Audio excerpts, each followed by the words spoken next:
make America great again. Bonjour à vous toutes et à vous tous. C'est un grand plaisir, avec grand plaisir que je vous retrouve aujourd'hui. Nous sommes le dimanche 10 novembre 2024. Alors, sur la dernière vidéo de dimanche dernier sur le climat, de ce que nous vivons ici, ce que j'ai pu lire, Dieu merci, il y a quand même une grande majorité de gens, de personnes, vous avez conscience en fait de ce que nous produisons, dans les conséquences depuis l'ère industrielle et toutes ces conséquences en fait au niveau du réchauffement climatique, et Dieu merci. Après, évidemment, c'est tout à chacun dans sa possibilité d'adaptation et d'agir pour la planète, hein. Pas pour nous, pour nos enfants et nos petits-enfants, parce qu'on va leur laisser un monde totalement dévasté s'il n'y a pas de prise de conscience. Premièrement. Et la deuxième chose, je m'aperçois quand même qu'il y a une frange non négligeable d'individus, alors très agressifs, hein, toujours, j'ai effacé quelques commentaires presque injurieux, en fait, avec des propos très très lourds, très très durs, donc ça leur appartient, ça ne nous touche pas, mais je trouve que ce type de commentaire n'a pas sa place, n'a pas cette énergie sur cette chaîne.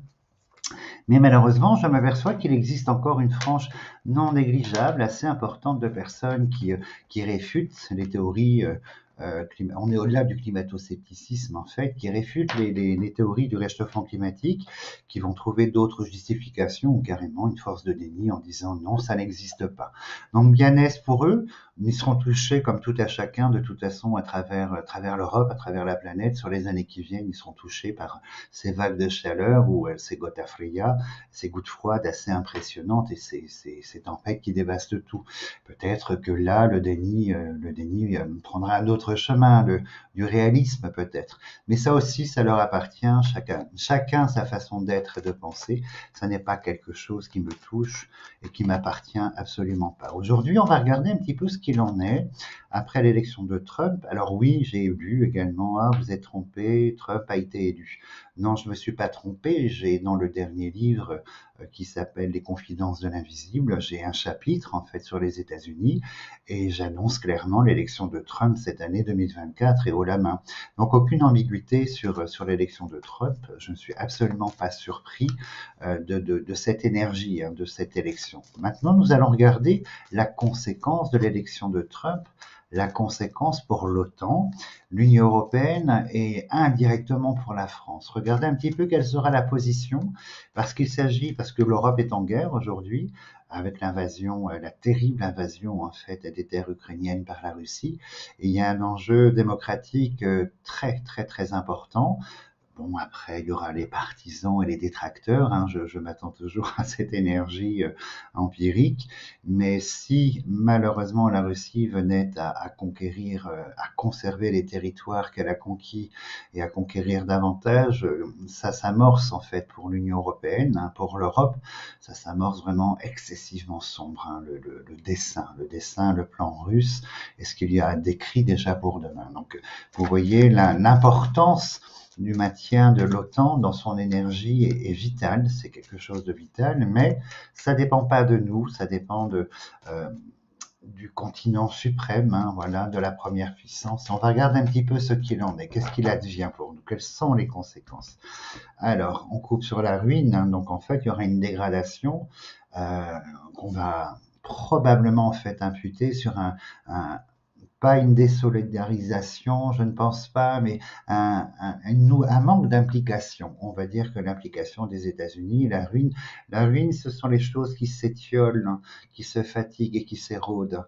Et là, on est sur le comportement américain qui se fatigue et qui ne souhaite plus demain, qui ne souhaitera plus demain en fait un investissement comme celui d'hier et d'aujourd'hui, inévitablement. Et en face, on a la contrainte. Donc, on sera sur des contraintes en fait avec des impositions et des exigences des États-Unis, de Trump, vous voyez, qui représente les États-Unis, donc de Trump, on sera sur des impositions et inévitablement les rapports, les choses vont évoluer, évolution régressive, une véritable évolution, on va regarder ce qu'il en est. Mais il y aura du changement et de la contrainte, hein. Je pense que Trump nous apposera, nous demandera, nous obligera. Donc on va regarder un petit peu ce qu'il en est. On va poser la première ligne de 9 cartes et je vais vous traduire ce que je vois, mais surtout ce que moi j'entends derrière tout ça. 2, 4, 6, 7. Ah, ici il y en a 2. Alors, 2, 4, 6, 8 et 9. Alors, la couronne, la réussite.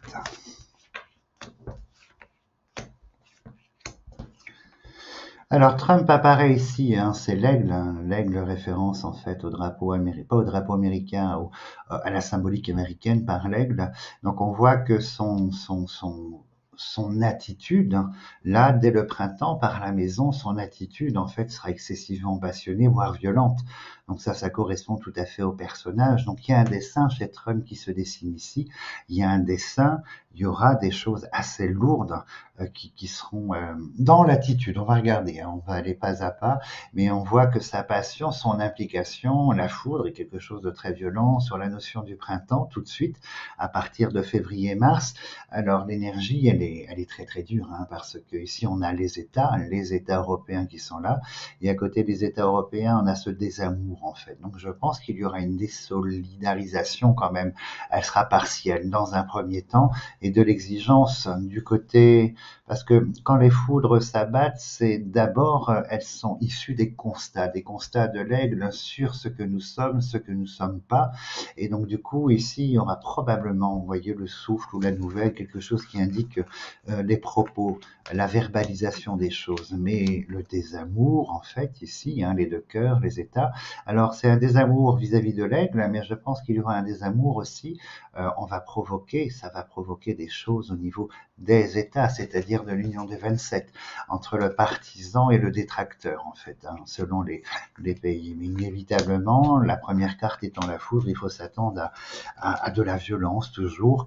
Bon, sans surprise, hein, le personnage est très violent, et très menteur, très particulier, donc il n'y a pas de raison que ça change. Sur la réussite, vous voyez, là on parle de l'Union européenne. Donc je pense que l'Union européenne est en train de trembler ici par le chat qui révèle aussi les traumatismes, les craintes, les doutes et les peurs à un niveau très très important. Mais au niveau des États, à l'intérieur de l'Union, en fait, je pense que ce que lui va nous imposer va créer quand même une scission sur l'approche. Tout le monde ne sera pas d'accord. On va regarder de quoi il en ressort. Donc là, il y a une double couronne, on va regarder. Mais inévitablement, la ruine réapparaît entre l'Union, la France, l'Union européenne et l'aigle, les États-Unis. Et il y aura un changement assez profond, en fait, hein, du comportement américain vis-à-vis de nous. Et on a la grande incertitude par le bateau ivre. Alors, voyez ce côté très, très presque vicieux finalement de l'aigle ici, en nous faisant trembler, en imposant, en exigeant. Donc ça, c'est la force et le pouvoir. Donc il y a quelque chose de vous voyez, c'est quelqu'un de très machiavélique, hein, de toute façon, et on voit qu'ici, ce côté-là ressort, en fait, une espèce de jouissance intellectuelle, en fait, à faire trembler, à imposer. Alors, on va un petit peu plus loin, donc on rentre dans un cycle compliqué quand même, hein. La fatalité ici, et on a le chat noir, donc l'Union européenne face aux États-Unis, face au rapport de Trump, on va rentrer dans un cycle assez compliqué. Il reste le chat noir, les ciseaux. Il ne faudrait pas qu'ils sortent là tout de suite en troisième ligne ou la chauve-souris. Mais on voit qu'on passe dans quelque chose de compliqué. Alors il y a un dessin, vous voyez, donc le rapport, le chat noir, l'érosion ne feront que s'accroître au fur et à mesure du mandat de l'aigle. Ça ne peut être autrement en fait, hein. La pyramide, elle est là pour accuser ici les foudres qui s'abattent sur l'Union européenne en plein milieu, et ce sont des foudres en fait qui vont générer des conséquences du rapport américain, mais interne, hein, de façon interne, hein, les États, l'Union européenne, le désamour. Je pense qu'il y aura beaucoup d'opposition entre les partisans en fait de la Constitution, de réarmer du contingent à la création d'une armée, et les autres qui vont se désolidariser complètement à l'intérieur de l'Union en disant non, on ne veut pas de guerre, on ne veut pas investir, et on fait confiance au petit bonheur la chance, et on verra demain ce qui se passe. Donc on aura en fait cette dualité, ça c'est une évidence. Et on a la tractation, donc vous voyez, il va apporter sur le plan européen beaucoup d'obligations pour les Européens, une reprise en main de leur propre défense. Alors, je trouve que c'est un bien, parce que sous un parapluie américain, On est dépendant déjà du reste de la Chine et une partie du reste du monde pour la technologie, pour l'alimentaire et pour l'armée. Vous voyez, ce dédouanement, on s'était mis sous un parapluie américain. L'OTAN est là, youpi, on n'en fait pas des masses, bien au contraire. Et là, la tractation indique en fait qu'il va remettre les accords, il va remettre un peu les contrats, les accords, les visibilités en perspective en fait, hein, en demandant à l'Europe une très très grande une nouvelle approche en fait, hein, une profondeur au niveau de l'approche de sa défense, de son économie de guerre hein, et du conflit en fait, un russo-ukrainien. Sur l'Union, on voit cette évolution qui engendre le changement sans commune mesure. La maladie qui s'installe, bon, elle est déjà là. Hein. L'Europe en elle-même, dans l'Union des 27, il y a une hypocrisie assez extraordinaire, une espèce de lâcheté, une hypocrisie sur les 27 extraordinaires. Hein. Il n'y a pas de coalition. Il y a ceux qui détournent les lois et les règles hein, dans le conflit.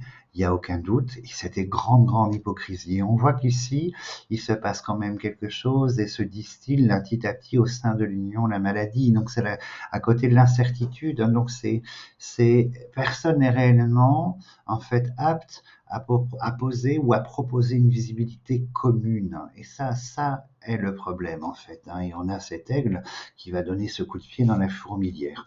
Alors voilà, on y est, c'est que l'argent étant près de l'aigle, l'investissement financier, hein, la ruine de l'argent par l'aigle, beaucoup moins de moyens et de dotations venant de la part des États-Unis viendront alimenter en fait nos caisses de l'OTAN. Donc du coup, voilà, le problème, c'est que ça nécessite une résurgence pour l'Union européenne, pour l'Union des 27, une résurgence essentiellement, avant tout, financière. Alors, la France est ruinée, dédiée déjà, comment dirais-je, son PIB au niveau militaire, hein, dans la construction de ses armées, c'est très compliqué parce qu'il n'y a plus cet argent. Alors, devoir verser à l'OTAN des sommes exorbitantes, puisque si les États-Unis en fait se rétractent, on n'a pas les mêmes PIB, donc ça va être assez incroyable. Et c'est là où le bas blesse tout de suite d'entrée de jeu et la chauve-souris qui est là inévitablement. Je pense que ça va engendrer, les masques vont tomber au sein de l'Union européenne. Les visages, hein, les caractères, les idéologies politiques vont se révéler grâce ou à cause de l'aigle américain. Donc on aura les partisans et on aura les détracteurs. Et je pense qu'on va être surpris par certains États qui vont se descinder presque, vous voyez, de manière officielle, se descinder de l'OTAN, se mettre en aparté, en parallèle, avec très peu d'investissements et qui vont malheureusement prendre position par rapport aux conflits armés qui existants aujourd'hui et ceux de demain. Alors il y a une violence, hein, la chauve-souris, elle exprime la perte de l'argent, la perte des moyens, donc en fait un capital financier insuffisant au vu de ce qui nous pend au nez dans l'évolution géopolitique autour de l'Europe, mais ça marque aussi à l'intérieur de l'Europe, en fait, des choses très violentes. Donc il faut s'attendre, là, par cette foudre qui arrive, à quelque chose d'incroyable. Donc ici, on a l'infortune à côté de la fortune. Moi, je pense, c'est pas je pense, j'entends que l'aigle va drastiquement en fait hein, réduire au fur et à mesure la quote-part, l'investissement premier des États-Unis, de son pays à travers l'OTAN, et ça va vraiment créer quelque chose de très fort, de très compliqué sur nous. Il va falloir entreprendre, hein, par la carte de l'emploi des entreprises, il va falloir entreprendre, mais ça va être quasi impossible. On voit déjà la position de l'Allemagne depuis le départ du conflit, de l'Autriche, de la Hongrie, vous voyez, des pays qui sont quand même sous une autre bannière que la bannière générale démocratique en fait européenne. On choisit d'autres bannières, d'autres attitudes hein, et d'autres idéologies, et ce sont des choses qui vont se révéler vraiment s'officialiser. Ça, sans aucune mesure. L'entreprise, entreprendre, c'est aussi la planification. Donc, on va voir s'il y a une carte de destinée. Ça montre que c'est une histoire inévitable qui était déjà sous-jacente et en construction, mais c'est une planification de résurgence que l'Europe va tenter et qui aura un mal de chien. Et je pense que c'est ce sera très dommageable, voire quasi impossible en fait, hein. Donc la nativité, nouvelle approche, nouvelle dynamique de l'aigle du continent européen, donc nouvelle demande dans la violence, toujours par la foudre évidemment. Et vous voyez au niveau des accords au sein de l'Union, par le contrat, les papiers, la chauve-souris étant là, je pense que des pays vont se mettre en retrait, vont refuser de participer au maintien de l'OTAN, ou le feront de manière très légère, très ridicule, en fait, très ridicule. Et au-delà de ça, dans les accords communs, la visibilité commune, donc c'est quelque chose qui ne paraît plus possible demain, inévitablement. Alors, la foudre, la méchanceté, l'aigle, bon, ça c'est le personnage, hein, à moitié fou, à moitié on ne sait pas quoi, à moitié, vous voyez, il y a ce côté philanthrope, raciste, vraiment très très profond. Mais voilà, c'est comme ça lui appartient. L'élection, elle est démocratique aux États-Unis, même si bon nombre de Français ne comprennent pas. Ben, c'est ainsi, nous n'avons pas le choix que d'accepter la démocratie par le vote. Mais c'est assez incroyable. Alors, allons un petit peu plus loin. Voyez, dans l'idée de l'Union européenne de pouvoir changer... Ah, j'ai bougé, je vais vous cacher le clavier qui n'a pas d'intérêt. Dans l'Union européenne, dans l'idée de bouger, dans son évolution, on voit que le statisme, en fait, la capacité, elle est posée par la prison et ça va être très très difficile. Là, il y a un message, hein, l'argent, les barreaux, la prison, il y a un message sur le plan financier européen avec une croissance qui est déjà petite, très petite, voire inexistante, hein, je crois que c'est 0,9 ou 1%. Alors la France, n'en parlons pas. Et là, on voit qu'il va se passer sur le thème bancaire à cause de ces foudres qui s'abattent, une espèce pas de panique, hein, mais il faudra trouver de l'argent dans l'union des 27, il faudra trouver beaucoup d'argent, et des pays comme la France qui est déjà sur le fil du rasoir d'une faillite en fait avérée, une faillite avérée et confirmée, ça va être très très compliqué. Alors sur la maladie, on a la famille, l'union, la famille. Je pense que l'Union européenne est appelée à se révéler en fait entre les partisans et les détracteurs. Elle est appelée à se scinder en 2 ou 3 parties même. Je pense que l'union, dans l'idéologie, face à ce qui nous entoure, le climat, le conflit, je pense que non, l'union n'est plus là, cette idée d'union n'est plus là. Donc on a l'autre continent, comme je vous disais tout à l'heure, qui symbolise les États-Unis, mais ils vont donner beaucoup moins d'argent, et au-delà de ça, il n'y aura pas d'implication militaire, hein. Le militaire, il est là, il n'est pas posé du côté des États-Unis, donc dans la constitution d'une armée européenne, hein, je pense qu'on parlera d'un contingent européen de différents pays. Dans la constitution de cette nouvelle armée, elle sera 100% européenne. Donc ça va être très, vous voyez, on a ici la perte, hein. Je pense qu'au niveau des armées, certains pays refuseront toute participation en fait de contingents humains, de militaires. Et donc il y aura des pays qui vont dire oui, d'autres qui vont se désolidariser. Donc l'idée de l'union des 27, hein, un des 27 très très fort face à ce qui nous attend, ce que nous vivons aujourd'hui, ce qui nous attend demain. Donc c'est très très compliqué, très très compliqué. Je pense que c'est assez terrible.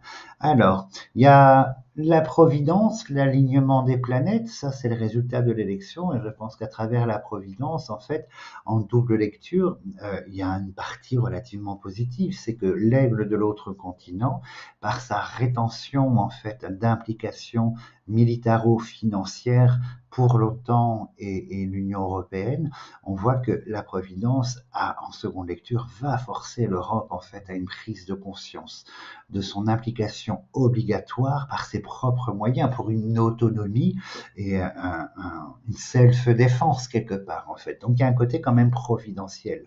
Alors, au niveau de l'étranger, vous voyez, je pense que ça fait référence au conflit existant. Je pense que vous voyez, face au conflit guerrier de demain, dans ces conditions d'aujourd'hui et de demain, l'Union européenne ne pourra pas faire face à d'éventuelles guerres si elles s'intensifient en fait par la folie russe sur les terres ukrainiennes, et si d'autres conflits naissent autour de l'Europe, parce que c'est une chose qui est tout à fait possible et qui est inscrite pour moi, mais tout à fait possible. Hein. On rentre dans un âge de guerre.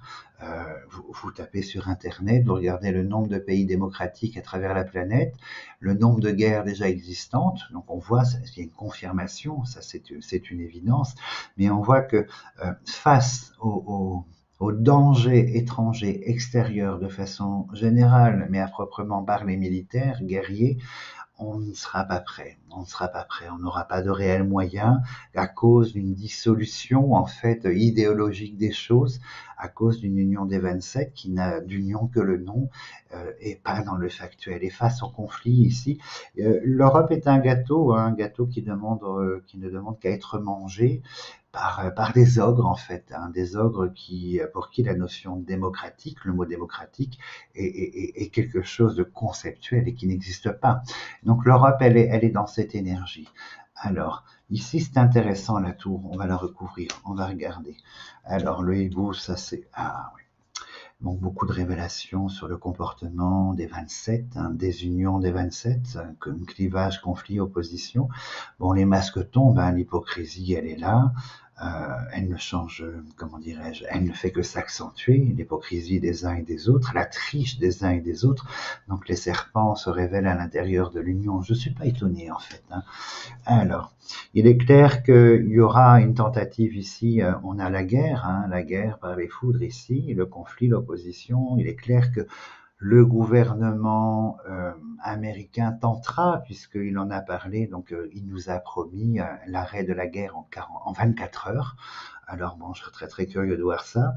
Donc l'arrêt d'une guerre en fait, hein, le conflit, l'agression russe en Ukraine. On voit qu'il tentera quand même d'apporter quelque chose, hein, la carte de la paix, de la paix qui est là. Donc, mais c'est pas, il n'y a rien, vous voyez, il n'y a rien de réellement efficace et de réellement, comment dirais-je, avéré en fait, hein, réellement avéré. Donc les États-Unis, voilà, je pense qu'ils menaceront l'Ukraine de ne plus rien donner si ils ne cèdent pas les territoires qui ont été volés par la Russie, quelque chose de cet ordre-là, chose qu'ils ne feront pas. Hein. Alors bon là, les ciseaux sont carrément sur l'union et on a une valeur ici profondément juridique, donc étatique, ici gouvernementale. Donc vous voyez, malheureusement, cette élection de Trump va mettre en lumière ce qui est sous-jacent dans les oppositions des différents gouvernements européens. Les ciseaux sont là, la rupture, c'est ce que je vous disais tout à l'heure en fait, hein, le chat noir, la chauve-souris inévitablement. Ah oui, j'ai eu des remarques sur le chat noir et la chauve-souris, mais ouais, elles sont là, elles sont avec leur signification propre et ma sensibilité, donc elles apparaissent, on est obligé de les traduire en fait. Donc des commentaires je n'ai pas très bien compris, pas très net, pas très clair en fait. Hein. Mais les cartes ont tout un sens propre, une signification propre. Et après plus de 30 ans d'utilisation de l'oracle, je pense pouvoir poser quand même avec un peu de certitude, hein, ces prédictions. Donc les ciseaux sont là, le chat noir, la chauve-souris, et on voit que la désunion, à cause ou grâce à l'élection de l'aigle américain, va poser quelque chose. Là, c'est la chef de l'Union européenne, la réélection de la chef von der Leyen. Donc c'est compliqué. C'est très très compliqué. Attendons-nous à de la complexité. Donc là, le destin, sans surprise. Est très très intéressant. On a l'homme de l'étranger ici, hein, l'homme de l'étranger. On a l'agression. Donc je pense que c'est la Russie qui dans cet entre-deux va probablement tenter des petites choses. Alors la table, si elle sort, c'est que elle reviendra sur le devant de la scène dans l'idée de régler le conflit à son avantage évidemment et au terrible désavantage en fait du peuple ukrainien, mais on voit qu'il y aura une tentative ici, hein, l'élection, l'homme qui agresse de l'étranger, hein, les oiseaux de la migration, peut-être qu'il y aura quelque chose de cet ordre-là. Alors, donc il n'y aura pas de règlement de conflit en 24 heures, c'est une certitude, le retard étant là, et on a les deux cartes de destinée, donc on est toujours sur une histoire en fait conséquentielle, mais une histoire profonde du chemin de vie vie, donc c'est-à-dire de l'histoire de destinée de l'Union européenne et des États-Unis, les ciseaux, donc quelque chose qui se scinde, plus d'implication à cette hauteur en fait, et je pense qu'ils vont devenir très partiels et superficiels. On revient donc là, ça représente en règle générale les gens de la société, cette carte, la pensée amitié avec la carte bleue. Donc ça va être très très compliqué parce qu'il ne s'agit pas que des gouvernements en opposition par rapport à la constitution, la continuité de l'OTAN. Il s'agit des gouvernements et de leur population, puisque si là ça va pas là en fait. On le vit en France depuis 7 ans. Voilà, si la tête pensante elle est défaillante, le reste est défaillant. Et la table est là, tentative de régler quelque chose, ça ne fonctionne pas. Ça ne fonctionne pas. Je pense qu'il y aura une ou deux tables rondes en fait en présence d'un représentant de la Russie, du président ukrainien et du président américain, mais il se passera rien. Il n'y aura pas de règlement de conflit en fait, de tractation réussie dans les semaines qui viennent. On met la dernière ligne.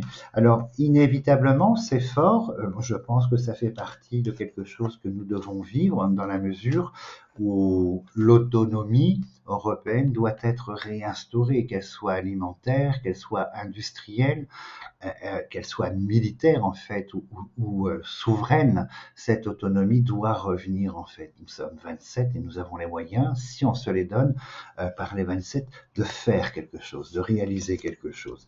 Donc ça va être très très compliqué. Les rapports des États-Unis face à l'ensemble de l'Union des 27, il y aura énormément il y aura des coups d'éclat, voilà, on entendra plein de choses. Oh là là, les États-Unis sont choqués, la France est choquée. Mais c'est de l'opposition. Et les oiseaux et les corbeaux de la discorde sont là. Et vous voyez, trop de contraintes sur la table. Il n'y aura pas de règlement de conflit. Donc vous voyez, je pense que c'était un argument évidemment politique, mais avec ferveur qu'il l'annonçait, 24 heures, Poutine s'est réglé. Ils ont beaucoup de points en commun dans ce qu'ils sont l'un et l'autre, beaucoup de, comment dirais-je, d'affinités, mais ça ne suffira pas puisque l'enjeu c'est pas les États-Unis, l'enjeu n'est pas la Russie, c'est l'Ukraine. C'est un pays agressé dans ses frontières reconnues de manière internationale par la folie de quelqu'un. Et malheureusement, je crois que les nouvelles ne seront pas très très bonnes sur le mandat de Trump, au moins les mois qui viennent, pour on va dire jusqu'à la fin du premier semestre 25, et on va voir, on va entendre, on doit s'attendre à énormément de surprises dues au personnage, voilà, ce personnage, ce qui le constitue, et nous dans une autre approche en fait, ces deux mondes qui s'affrontent et qui s'entrechoquent, diamétralement opposés. On a du souci à nous faire puisque moins d'argent, plus d'argent, moins d'argent va nous forcer à consacrer une valeur supplémentaire au PIB. Et pour la France, son PIB est dramatique. Il y a voilà, en proportion 100% de sortie, 10% de rentrée, et on va devoir passer en fait, veiller à l'addition avec une nouvelle, comment dirais-je, approche financière à l'OTAN par obligation, et cet argent nous ne l'avons pas, sachant qu'il faut déjà soulever 300 000 milliards pour l'année, comment dirais-je, 2025. Donc imaginez. Non, c'est pas 300 000, c'est 300 milliards, pardon. On va chercher avec des créanciers 300 milliards d'euros. Et c'est un plan de financement qui a été étudié au plus juste, qui n'a déjà pas pris en compte les événements climatiques de cet automne, de cet hiver et de l'année prochaine, parce que lorsque les villages, les villes sont inondées ou détruites, ça coûte, les notes sont très très salées à payer, ça n'est pas compris, vous voyez, donc on est sur quelque chose qui ne fonctionnera pas. Mais bon, voilà, l'idée était de voir en fait l'impact de Trump, ce nouveau président, face à l'OTAN, face à, comment dirais-je, aux 27 et face à la France. Et tout est dit, tout est là. Dans tous les cas, vous le savez, sachez que l'économie française, bon, j'ai fait une très très belle, vous voyez, une très très belle approche il y a 7 ou 8 mois sur une consultation. Je crois qu'elle s'appelle La France vers la ruine, point d'interrogation, où tout ce que nous vivons, voilà, se trouve dans cette vidéo. Donc, vous voyez, ça permet en fait de réfléchir et de fixer ses priorités, puis d'envisager les choses tout simplement. La voyance est un outil qui le permet également, entre autres. Dans tous les cas, je vous souhaite de passer une très très belle semaine. Merci pour votre grande fidélité. Je vous envoie toute mon énergie et je vous dis à dimanche prochain.